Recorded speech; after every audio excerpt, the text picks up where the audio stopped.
Welcome to the Elder Scrolls Central. I am Biki with the Untitled Game Show YouTube channel, and in this final Attributes Beginner's Guide, we will be looking at dual attributes. These cards were a little bit of a mystery to me when I first started playing the game, and now I'm here to share some of my knowledge with you and what makes these cards so unique and actually very powerful. So let's take a look. Dual attributes obviously have two different attributes, like this one right here has strength and intelligence, meaning if you use any one of these cards right here, you must be playing in a strength and intelligence deck. That's why those other cards have disappeared. Now, what's so interesting about these cards is that some of them are basically game changer.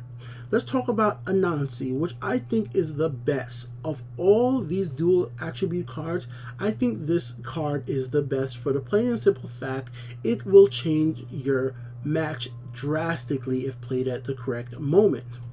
Anansi has the ability to steal all keywords from your opponent's creatures.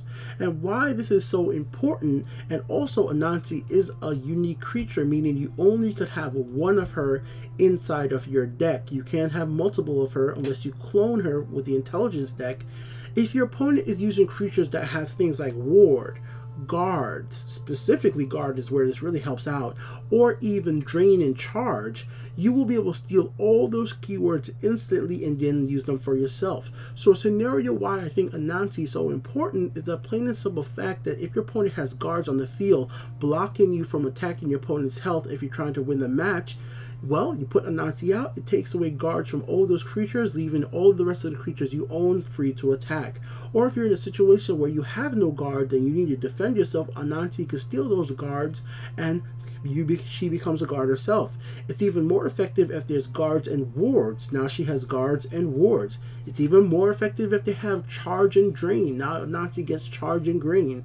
Or even if they're lethal. So the more keywords your opponent plays with, the more advantage Anansi gets. So she is basically one of the best thieves in this game. Obviously, I've talked about him before, Master of Thieves, absolutely great card, makes every single creature with Pillifer work really well, and it really works well in a deck like this, which has a lot of Pillifer creatures, or has cards like Thieves' Den, which gives all creatures, well, Pillifer. So these dual attributes are cards that support these types of decks that are listed on the attributes that they are. So in the example right here, if we are playing with a strength and endurance deck, this card right here is really cool because of the fact that he has the ability at the start of your turn, he summons a random creature from your deck. So this guy gives you a free summon every single day.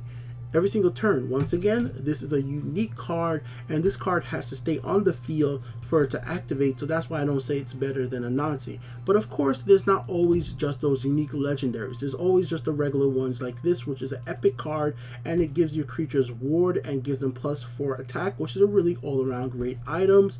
There's cards like the Queen right here, which gives all your opponents other creatures guard in the lane, and she has the ability to attack for 6 and drain. So really powerful creature very early on, just a little bit bad on the defense, but that's why she creates guards.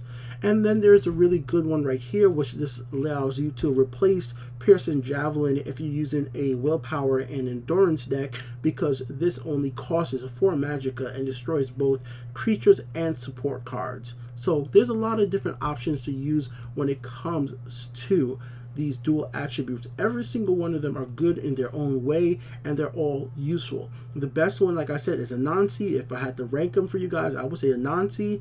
I say him right here. The Rift is another good one because he becomes either at +2 attack or +2 defense, depending on the situation, so which really help you out early on.